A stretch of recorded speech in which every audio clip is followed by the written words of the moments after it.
One question I did have for you, Dustin. You've quickly, in this lightweight run, moved up to, I think, third most knockouts in the history of this weight class.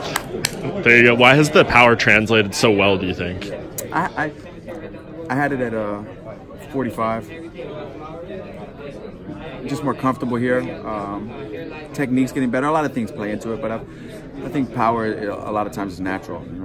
Naturally, and I've always had it. Yeah, you had it at 45 for sure, but it just seems like it's jumped up a notch. Opponents, performances, things make the difference.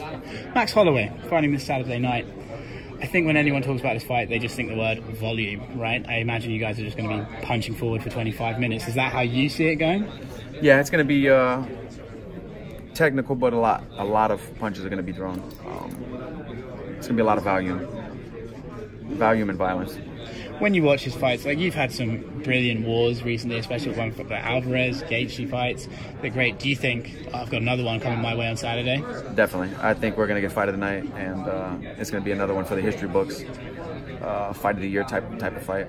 Just because of the technique level and the toughness of Max, then the technique level we're both going to bring. It's going to be. I can never make 145 again. I never will. If anything, I'll go up. Really? Is that a possibility? Definitely a possibility. Now that's interesting. Why do you say that? Just you feel like you get older, the body's getting bigger still, or what makes you say that? Yeah, my body's just getting heavier, more dense. Things change as you get older, and 55 is not fun to make anymore. Not that fighting has to be fun 100% of the time, but I just want to be healthy in there. That's what it comes down to. How do you think you stack up against the bigger guys? Like, Stephen Thompson's a big guy, Tyron Woodley's a big guy. How do you look at yourself compared to those guys? Those guys, that's the thing. Those guys are so long. It's not so much the size. Woodley's size is big, but I don't know. I stopped Pettis and he just stopped Stephen Thompson. So MMA math doesn't make sense, but that's true. Yeah.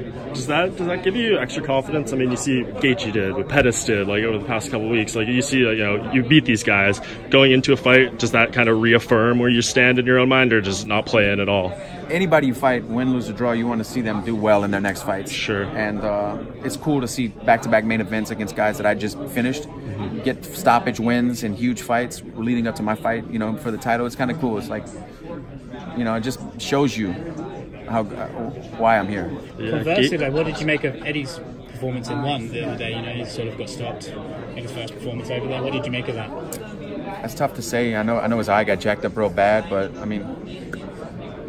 Eddie's had a lot of wars, and I think he's towards the end. And we all know he knows that he's toward the end of his career. Backstage in Calgary, when I stopped him, I went into the medical room and shook his hand and said, "Hey, I know we said a lot of things about each other, but it's over now." And he told me this might be his last fight. So yeah.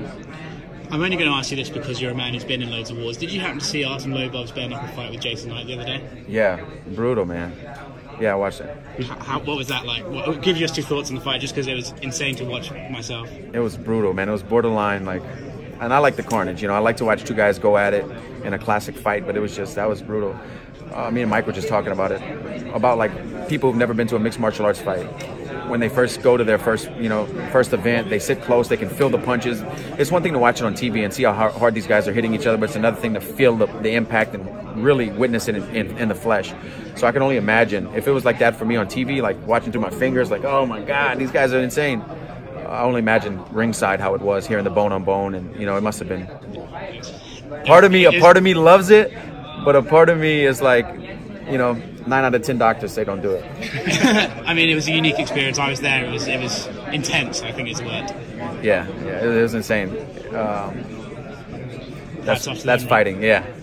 Did you hear what Gaethje said about you before the last fight? He said he really, really wants to fight you again. That's the one he needs to get back. Why do you feel like obviously you want any fight you lose back, but because I'm ranked ahead of him and I knocked him out in front of his hometown. Maybe that's why. Yeah. I'm sure those are the reasons. Yeah. Are you good never revisiting that though? I know how much you had to mentally prepare. You knew you were going to leave something in the octagon that night. I'm sure you would rather not have to go through that again. At this point in my career, I feel like every time I sign the contract, that I'm willing to leave a piece of me in there. That's just the level of fighting I'm fighting at and what's on the line now at this point in my career. Saturday night, I understand that that's a chance and a good possibility to have to leave a piece of myself that I can never get back in the octagon to be a world champion. I'm willing to do it. And, I'm relatively young. Gaethje's relatively young.